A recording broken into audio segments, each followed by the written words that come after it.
आंखों से इतिहास बनते देखिए। लैंडर मॉड्यूल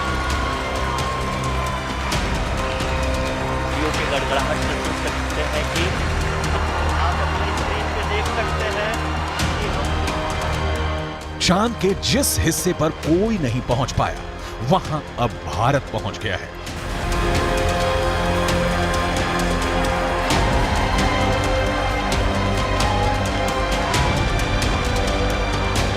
चांद के जिस टुकड़े को अभी तक किसी ने नहीं देखा, उसे इसरो ने दुनिया को साक्षात दिखा दिया है।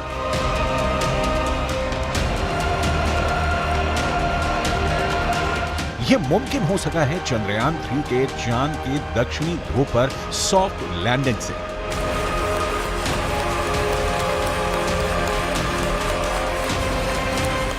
चंदा मामा बहुत दूर के हैं, अब एक दिन वो भी आएगा जब बच्चे कहा करेंगे, चंदा मामा बस एक टूर के हैं।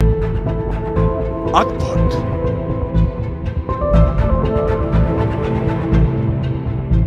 अविश्वसनीय,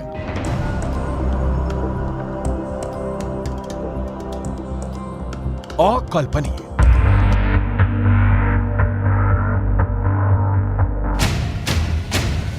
चांद के दक्षिणी ध्रुव पर सॉफ्ट लैंडिंग करने वाला भारत दुनिया का पहला देश बन गया है। चंद्रमा के दक्षिणी ध्रुव पर भारत की अमिट छाप छोड़कर भारत का चंद्रयान 3 ने वर्ल्ड रिकॉर्ड बना दिया है। चांद के दक्षिणी ध्रुव पर उतरकर उसके दीदार करने का सपना ऐसे तो दुनिया के सभी बड़े बड़े देश देख रहे थे, लेकिन जीत का सेहरा भारत के सिर सजा है। भारत चंद्रमा के उस दक्षिणी ध्रुव पर पहुंचा है जहां आज तक दुनिया का कोई भी देश नहीं पहुंच सका। अब आज के बाद से चांद से जुड़े मिथक बदल जाएंगे, कथानक भी बदल जाएंगे और नई पीढ़ी के लिए कहावतें भी बदल जाएगी। इसरो के मिशन कंट्रोल रूम में तालियों की गड़गड़ाहट के बीच चंद्रयान 3 का लैंडर विक्रम चांद के दक्षिणी ध्रुव पर उतर गया है।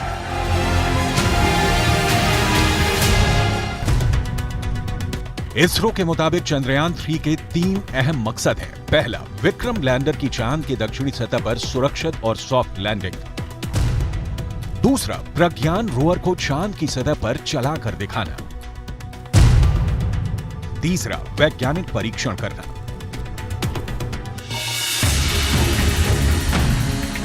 चांद के दक्षिणी ध्रुव की धरती पर दस्तक देना, यह एक ऐसा प्रोजेक्ट था जिसे ना तो अमेरिका का नासा पूरा कर सका, ना यूरोपियन यूनियन की स्पेस एजेंसी कर पाई। चीन तो सिर्फ सपना ही देखता रह गया। रूस का सफर आखिरी मुकाम से पहले धड़ाम हो गया, लेकिन भारत का चंद्र मिशन अब विश्व विजयी अभियान बनकर सामने आया है। धरती से 3,84,000 किलोमीटर की दूरी तय करके चंद्रयान 3 का लैंडर विक्रम चांद के उस दक्षिणी ध्रुव पर पहुंच गया है जो रहस्यों से भरा है, जिसके सच से अभी पूरी दुनिया अनजान है। भारत के उदयमान भाग्य के आह्वान का है। अमृत काल की प्रथम प्रभा में सफलता की ये अमृत वर्षा हुई है। हमने धरती पर संकल्प लिया और चांद पर उसे साकार किया। और हमारे वैज्ञानिक साथियों ने भी कहा, India is now on the moon. आज हम अंतरिक्ष में नए भारत की नई उड़ान के साक्षी बने हैं। नासा का दावा है कि चांद के दक्षिणी ध्रुव पर बर्फ है। कई तरह के प्राकृतिक संसाधन भी हो सकते हैं, लेकिन दुनिया अब तक हकीकत से वाकिफ नहीं है। लेकिन अब विक्रम लैंडर के साथ गया प्रज्ञान रोवर इसे मुमकिन कर देगा। प्रज्ञान रोवर और विक्रम लैंडर 14 दिनों तक चांद के दक्षिणी ध्रुव के हर रहस्य से पर्दा उठाएंगे। नासा का मानना है कि चांद के दक्षिणी ध्रुव का बड़ा हिस्सा ऐसा है जहां सूरज की किरणें नहीं पड़ती। चांद के इस हिस्से में बड़े बड़े गड्ढे हैं जिसे अंतरिक्ष विज्ञान की भाषा में क्रेटर कहा जाता है। ज्यादातर गड्ढे ऐसे हैं जहां अरबों साल से अंधेरा है। नासा के मुताबिक गुप्त अंधेरे के बीच यहाँ बर्फ ही बर्फ जमा हो सकती है। चांद के दक्षिणी ध्रुव पर जमी बर्फ का विश्लेषण अब चंद्रयान 3 के विक्रम लैंडर के साथ गया प्रज्ञान रोवर करने वाला है।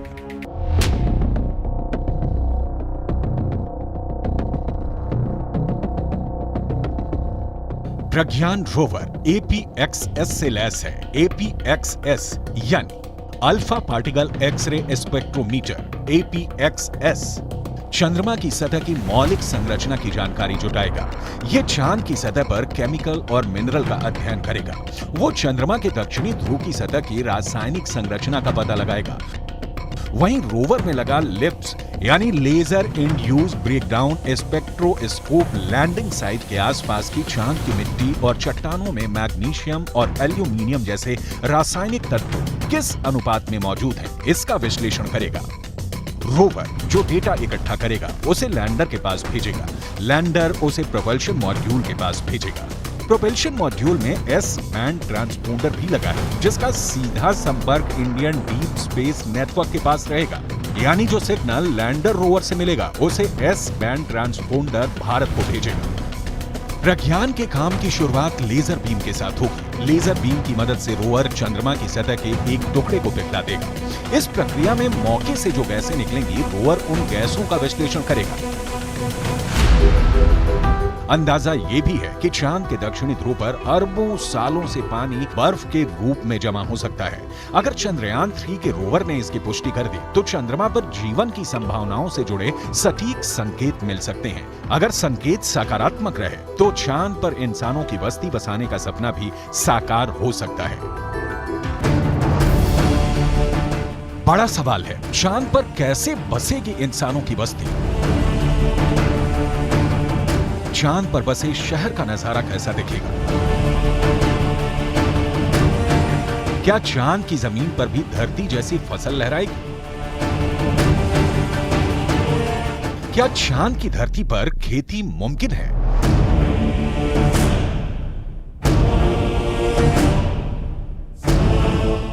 विज्ञान कहता है कि चांद पर अभी इंसानों के रहने लायक वातावरण नहीं है, लेकिन नासा का कहना है कि आने वाले वक्त में चंद्रमा की धरती को रहने लायक बनाया जा सकता है। लेकिन दावे के मुताबिक चांद पर बसने वाली बस्ती नहीं होगी सस्ती। अंतरिक्ष में चंद्रमा धरती का सबसे करीबी पड़ोसी पिंड है।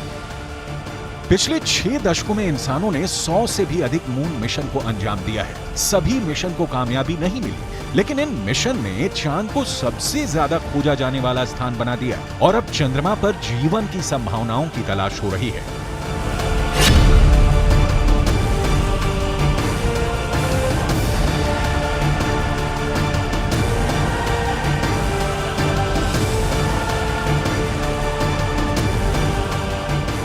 अभी तक चंद्रमा से जुड़ी कई हैरान कर देने वाली जानकारियां सामने आई हैं। दावा किया जाता है कि चंद्रमा की मिट्टी में कई तरह के खनिज हैं। चांद की सतह पर पानी होने के भी सबूत मिल चुके हैं। वैज्ञानिकों का मानना है कि चांद पर जीवन के सबूत भी मिल सकते हैं। संभावना जताई जा रही है कि भविष्य में चंद्रमा पर मानव बस्ती बसाने का सपना पूरा हो सकता है, लेकिन ये काम इतना भी आसान नहीं है। चंद्रमा पर इंसान के कदम भले ही साल 1969 में पड़ गए हों,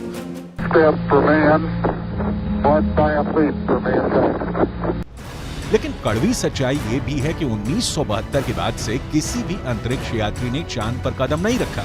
जब से इंसान ने चांद पर कदम रखा है तभी से वहां इंसानी बस्ती बसाने की चर्चा चल रही है। 1972 से अभी तक 51 सालों में कई मून मिशन भेजे गए और उससे जो जानकारी हासिल हुई उसके बाद से अब चांद पर मानव बस्ती का सपना जल्द आसान हो सकता है, लेकिन ये बहुत अधिक खर्चीला भी हो सकता है। क्योंकि अगर चंद्रमा पर कॉलोनी शुरू करने के लिए धरती से सामान भेजने होंगे तो ये काफी महंगा साबित होगा। एक अनुमान के मुताबिक सिर्फ 100 लोगों के लिए चांद पर जरूरी सामान भेजने के लिए करीब 1.25 लाख करोड़ रुपए का खर्च आएगा। ऐसे में अगर चांद पर इंसान को रहने लायक बस्ती बसानी है तो सबसे पहले रोटी, कपड़ा और मकान जैसी बुनियादी जरूरतों को पूरा करना होगा, जिसमें सांस लेने के लिए हवा, पीने के लिए पानी, पेट भरने के लिए खाना, हवा के दबाव से लैस रहने लायक जगह और रोशनी के लिए बिजली जरूरी होगी। दावा है कि इनमें से ज्यादातर जरूरतों को चांद से ही पूरा किया जा सकता है। चंद्रयान 1 की मदद से चांद पर पानी होने की पुष्टि हो चुकी है। पानी की खोज के बाद इसरो अब चांद पर जमी बर्फ का विश्लेषण करने में जुटा है, चांद की सतह की बनावट को समझने में लगा है। नासा के मुताबिक चांद के दक्षिणी ध्रुव पर बर्फ है। बर्फ के साथ साथ वहां दूसरे प्राकृतिक संसाधन भी हो सकते हैं। साल 1998 में नासा ने मून मिशन के तहत ये बताया था कि दक्षिणी ध्रुव पर हाइड्रोजन है। नासा का दावा है कि अधिक मात्रा में हाइड्रोजन होने की वजह से वहां बर्फ होने की संभावना है। इसके अलावा चांद के दक्षिणी ध्रुव पर बड़े बड़े पहाड़ और कई गड्ढे हैं। ज्यादातर गड्ढे ऐसे हैं जहां अरबों साल से अंधेरा है। अमेरिका के नासा के मुताबिक घुप अंधेरे के बीच यहां बर्फ का जमाव हो सकता है। अंदाजा यह भी है कि चांद के दक्षिणी ध्रुव पर अरबों सालों से पानी बर्फ के रूप में जमा हो सकता है। अगर चंद्रयान 3 का लैंडर और रोअर चांद पर बर्फ की मौजूदगी की पुष्टि कर देते हैं तो वहां मानव बस्ती बसाने की संभावना और बढ़ जाएगी। हालांकि इससे पहले भी चंद्रमा की सतह पर पानी होने के संकेत मिले थे। चांद के छाया में रहने वाले हिस्से में पानी के होने के संकेत मिल चुके हैं। वैज्ञानिकों को चांद के उस हिस्से में पानी होने के साक्ष्य भी मिले हैं जहां सूर्य का सीधा प्रकाश पड़ता है।